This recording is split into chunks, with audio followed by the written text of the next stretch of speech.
Mais où sont-ils? Les membres de la liste du Front National. Pas de traces dans les rues du Tréport. Nous les avons sollicités, mais impossible de trouver un rendez-vous. On les aurait croisés certains week-ends, affichant leur blonde égérie sur les murs. Ici, Marine Le Pen, à la dernière présidentielle, totalise plus de 25% des voix tréportaises. La liste existe. Nous avons trouvé un tract, Le Tréport Bleu Marine. Elle est menée par Pierre-Étienne Le Maréchal, 23 ans, étudiant en BTS paysagiste à Vernon. Il dénonce le monopole du Parti communiste à la mairie du Tréport. Le PC tient la ville depuis 1977. Lors des municipales en 2001 et 2008, aucune liste ne s'est opposée à lui. Alors sur la forme de l'expression démocratique, le maire sortant prend la liste FN au sérieux. Sur le fond, Alain Longan défend son bilan.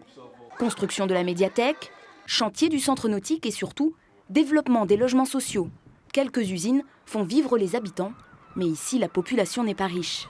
On a un taux de chômage, si vous voulez, qui est celui de la moyenne. On est à 10,7, mais on a surtout une forte augmentation du RSA. Et ça c'est quelque chose qui m'inquiète. Et ce qui m'inquiète encore plus, si vous voulez, c'est que la moyenne des revenus sur le Tréport est une des plus basses du département. Blangy est plus bas que nous, mais nous, la moyenne, toutes ressources confondues, c'est 1 300 €. Alors bon, quand on nous dit il faut arrêter de construire des HLM, comme nos adversaires mettent en avant, si on arrête de construire des HLM, ces gens-là, ils vont aller habiter où? La liste menée par Alain Longan compte 12 membres du Parti socialiste.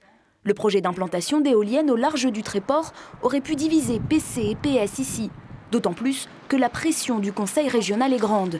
Mais localement, ils ont décidé de s'entendre. On ne peut pas laisser les marins du Tréport se laisser avoir dans un projet pareil. Et puis on ne peut pas laisser non plus détruire l'aspect touristique du Tréport, en particulier en ayant sur le front de mer le soir, à l'époque c'était 160 flashs rouges à portée de vue de tout le monde. Un nouveau projet est en attente. PC et PS savent que lutter contre la volonté de l'État et de la région est difficile de plus en plus. Un sujet dont le Front National ne manquera pas de s'emparer.